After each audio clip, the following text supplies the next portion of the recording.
Pale Figures went into the studio and recorded a record called Mort au Lapin Volume 4 and Volume 5.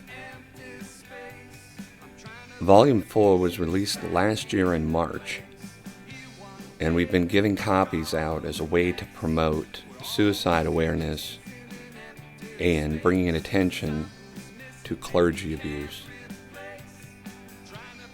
Through these actions, we've met many people on the road, and we find that our story's not that different. Listen in as the band, the Pale Figures, in their own words, comments on the process of recording and playing with the Pale Figures on Mort au Lapin Volume 4. When I sat down and started to think about writing a record that covered the topics of clergy abuse and suicide, I wanted to do it in a tasteful way that both A, expresses my anger about these subjects, and B, creates an understanding of what's going on and what has been going on. It seems like when I get into the studio, or on stage, or behind the camera, that I feel more and more connected with these two topics of suicide and clergy abuse. Whether I like it or not, the emotions come through me.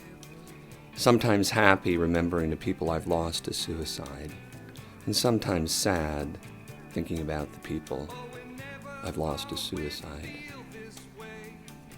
And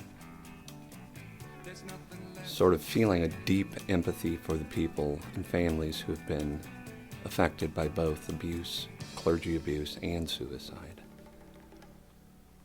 So, it's not always an easy subject for me to talk about.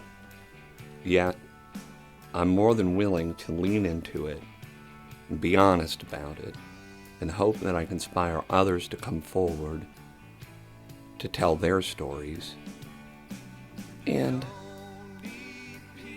maybe art and film and music and doing things that we love, whether it's crafting or fishing,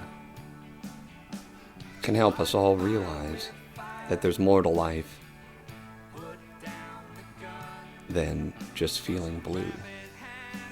Writing a movie that covers the topics of clergy abuse and suicide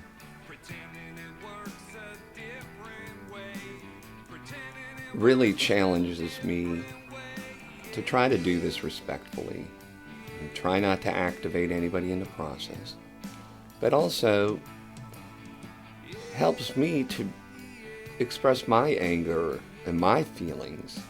And I found that filmmaking in particular has brought the whole thing to life as a way to capture the feeling that I feel that some people who have experienced the loss of someone to suicide or who have been abused.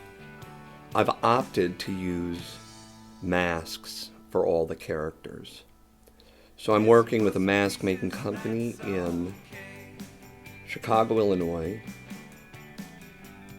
and I'm using their masks for our characters. And I think that it makes it a little bit easier to embrace the anonymity that all of these victims have. And somehow the mask allows us to put a face on to the world that may or may not be the way we're feeling inside.